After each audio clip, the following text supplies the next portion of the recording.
Chapter 2. Reply.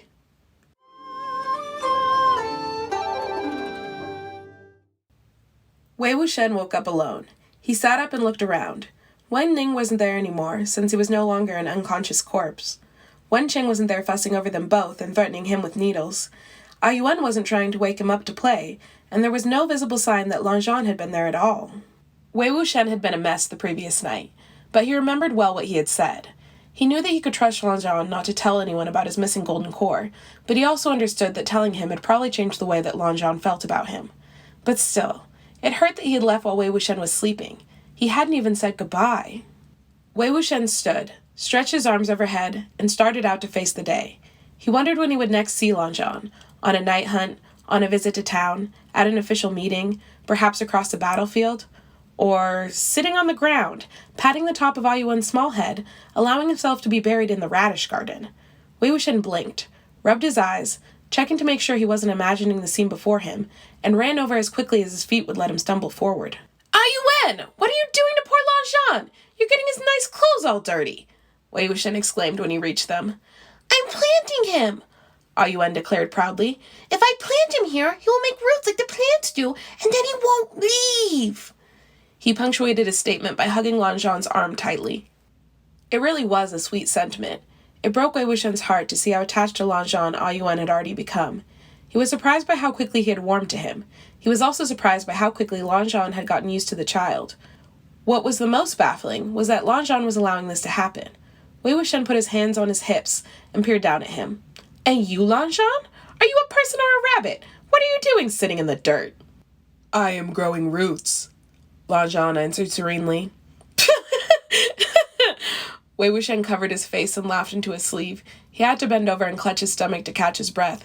He'd forgotten how funny Lan Zhan could be. "Zhang Gege, help me dig!" Yuan ordered.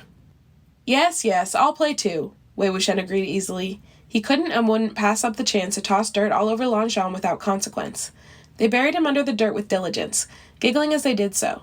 Lan Zhan sat in silence, watching over them like a ruler overlooking their kingdom. Except the kingdom was made of dirt and radishes. When Wei Wuxian looked up at him, he was met with Lan Zhan's version of a smile, his eyes soft and his mouth just slightly tilting away from a frown. He smiled back. They played like that until Wen Qing stalked over with farming supplies and a frown on her small face to tell them off. Wen Ning followed after her like a lost puppy. "Ridiculous!" she snapped. "Planting Hongquanjun instead of food. If you want to play in the dirt, make yourselves useful." She plopped down a basket full of bulbs and seeds to be planted and stormed off the way she had come. Wen Ning gave them both a polite bow and a sheepish smile before following her with scuttling steps. Heaving a sigh, Wei Wuxian stood and helped Lan Zhan to free himself from the dirt pile. His white robes were stained from the waist down. He would probably get in trouble when he returned to the cloud recesses for the dirt, and for staying away for so long, and for who he was staying with. They each took different jobs. Lan Zhan dug holes in the dirt, Yuan placed the bulbs inside, and then Wei Wuxian came after with the water spout. Fourth and sixth uncles both came over to help them with the planting. Wei Wuxian had spent most of his time since arriving in the Burial Mounds, after helping purify the land, in his cave with Wen Ning. But he had already received some basic instruction in farming and the care of the land from them in the past. He hadn't quite mastered it, but he was always willing to lend a hand. Lan Zhan seemed to take to it well. He took in every instruction with serious contemplation and checked to make sure he was doing every step correctly before moving on. Wei Wuxian could well imagine what he must have been like as a child, diligently learning his rules and histories. His robes got even dirtier as he stooped over the garden plot, and his delicate hands became covered in clay and soil as he dug holes for Yuan to place bulbs. The only time he'd seen Lan Zhan doing dirty work was when they'd been punished by Wen Chao, and even then he'd stayed remarkably clean. He'd been dirtier in Zhuanu's cave, but he'd never dirtied his hands. Now he dirtied them willingly, to help plant root vegetables on cursed ground for the feared and hated Wens. Every time Lan Zhan stooped down, his long hair fell down in front of his face. With his hands covered in dirt, he couldn't even push it back. Every time it fell down, he would try, instead, to blow it back and away with a huff of breath, and he looked more and more frustrated with each time it fell back down. It made Wei Wuxian smirk in childish delight, remembering a time in a library where he had spent weeks trying to make Lan Zhan make the same face. He kept waiting for Lan Zhan to stop to fix it, or ask for a break to wash up, or to just decide it was time to leave entirely. He never did. The day wore on, and Lan Zhan stayed diligent as he always was. His work ethic really was something to be admired. Eventually, it was Yuan who cracked first. Jean-Gege, I'm tired of planting. He sat down heavily on the ground and plopped his basket down next to him to pout. I suppose we could take a break, Wei Wuxian allowed, his lower back glad for the rest. We've been working hard. Lan Zhan agreed, straightening up. Lan Zhan looked down at his hands. His usual pale skin was practically brown. After a moment of contemplation, he wiped them on his already soiled robes. It hardly made any difference in their color. Deciding to go rescue him, Wei Wuxian hurried over with his watering can. He took Lan Zhan's hands and rinsed them off with the water that was left in the bottom of the can. Then, using his own slightly less dirty robes, he dried them off carefully. Thank you, Lan Zhan said when he finished. Don't thank me yet, Wei Wuxian chirped. Let's do something about keeping your hair out of your eyes. He reached up and carefully, so as to not pull or tangle, unwrapped the ornate hairpiece from Lan Zhan's hair so that his hair pulled down around his shoulders in loose tresses. He handed the metal decoration to Lan Zhan, who was watching him with interest, and fastidiously gathered up his hair into a long braid. His Shiji had taught him how to braid. He'd never imagined he would one day use the skill on the silky locks of Gusulan's second jade.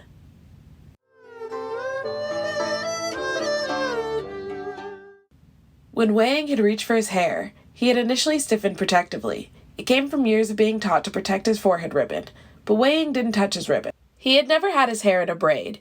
He wondered what it looked like on him, and if it was a style that Wei Ying frequently wore when planting.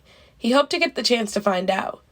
Thank you, Lan Zhan repeated when Wei Ying finished the braid. It hung loosely over his shoulders, and Wei Ying smiled at it. Lan Zhan turned his hairpiece over in his hands. It was a fine piece of metalwork. When he had put it on to go into town the day before, he had done so with the idea that it would somehow make him look impressive. Now it seemed foolish.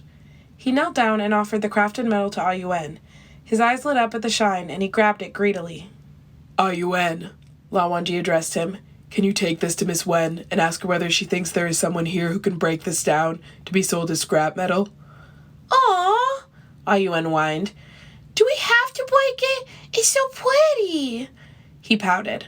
Lan Wangji leveled him with a patient yet firm gaze, and eventually he nodded and took off skipping to find Wen Qing. Amazing how he listens to you. How do you do that? I never imagined you'd be so good with children. Am I? Lan Wangji asked, genuinely curious. Yuan seemed like a sweet child, and Wei Ying was clearly as fond of him as he was of Wei Ying. He wanted Yuan to like him. It felt like some sort of rite of passage to gain Yuan's seal of approval. You are! He thinks you're the best. Wei Ying gave him a thumbs up. You too, Lan Wangji hastened to assure. He didn't want Wei Ying to think that he would come between him and Yuan. Well, of course I think you're the best too, Wei Ying agreed distractedly, clearly mistaking what he had meant. That is not... Lan Wangji stumbled over his words. Oh, Wei Ying gulped. You meant... He laughed and scratched at the side of his nose. He turned his head away. Since Wei Ying was looking anywhere but at him, Lan Wangji took the moment to look down and appraise his own appearance. His robes were embarrassingly soiled. If he was going to continue to help with farming, they would only continue to get worse. Those around him all wore darker tones of black and brown. He envied Wei Ying's robes. Do you think I could trouble you for some darker robes to borrow?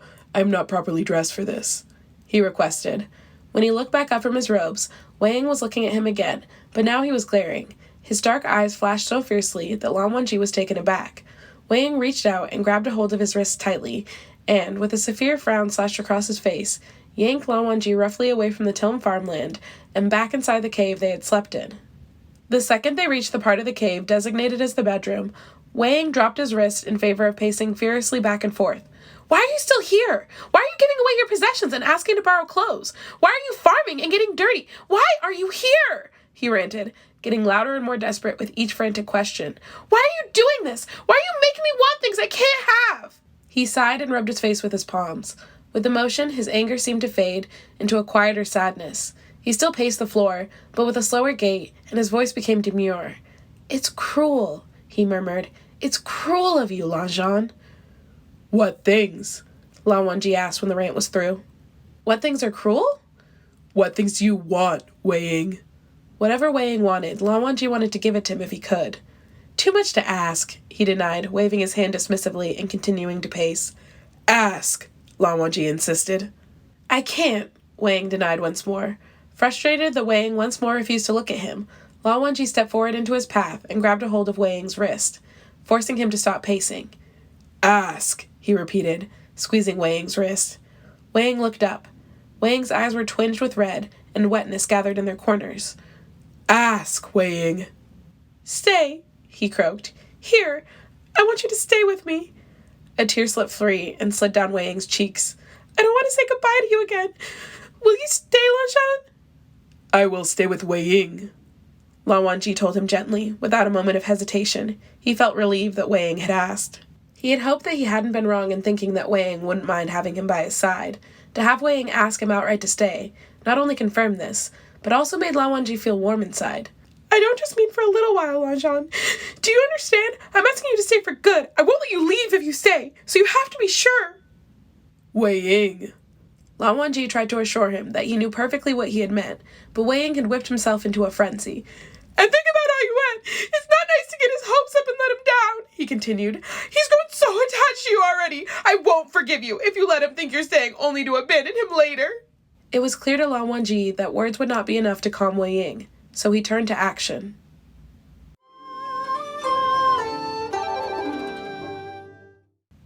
Wei Wuxian was panicking, trying to deal with all the emotions flooding him. His heart hurt his chest like a stab wound. His brain refused to believe that Lan Wangji truly meant it when he said that he would stay. He had started to come up with an infinite number of reasons why the exchange had probably been one big misunderstanding. And when he wasn't sure what to do, Wei Wuxian resorted to talking. He was good at talking. Talking was something that made sense. He thought that maybe if he talked enough, the whole situation would eventually make sense. It was for that reason that he only stopped talking when he noticed that Lan Zhan had released his tight grip on his wrist in favor of untying his very sacred, do not touch ever, Gusulan forehead ribbon. "Lan Zhan?" He watched in disbelief as Lan Zhan took the unwound ribbon and proceeded to carefully wrap it around one of Wei Wuxian's wrists several times before tying it off. The last and only time he had had Lan Zhan's ribbon around his wrist had been a very different situation. This felt more intimate, more important, more meaningful. "Why?" Wei Wuxian asked, unsure how to phrase his confusion. "If I am staying, I do not need it," Lan Zhan explained succinctly. "I am staying." "But your ribbon!" Wei Wuxian insisted. "What about your sect? What if you change your mind? This is important to you." "Other things are more important." "More important than your clan?" "Yes. To stay here with Wei Ying, help these people with Wei Ying, farm the land with Wei Ying, visit the market with Wei Ying, live here with Wei Ying." His fingers brushed tenderly over the ribbon tied on Wei Wuxian's wrist. "I will make a clan here, with Wei Ying and Yuen." Wei Wuxian shuddered. He looked at Lan Zhan as he stood before him, his eyes intense, his ribbon gone, his hair a messy and rapidly unraveling braid, his robes crusted in dirt. Looking at Lan Zhan like this, it finally began to sink in that he was completely serious.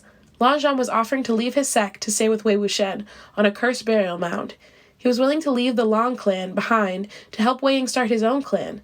He was serious. He was more than serious. He wanted to. He had already made his decision. Wei Wuxian smiled, suddenly feeling a weight lift from his chest. He felt warmer and safer than he had since the day he lost his core, so he smiled. In response, Lan Zhan blinked, but his entire being seemed to relax. His edges softened. He returned to Wei Wuxian's favorite version of Lan Zhan, a Lan Zhan who felt comfortable and safe and truly happy. He wanted this place to be a place where Lan Zhan would feel safe always. He wanted to make a home for Lan Zhan with him. He wanted to build a clan, a family, with Lan Zhan. He wanted so much. He wanted Lan Zhan. He wanted to kiss him.